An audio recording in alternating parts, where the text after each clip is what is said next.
You ask Tiger to solve. This deals with linear equations with one unknown. The final result is p equals 2. Let's solve it step by step. Swap sides. Group all constants on the right side of the equation. Subtract 6 from both sides. Group like terms.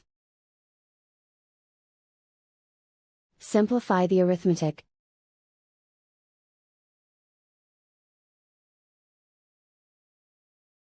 Isolate the p. Divide both sides by 2. Simplify the fraction. Find the greatest common factor of the numerator and denominator. Factor out and cancel the greatest common factor.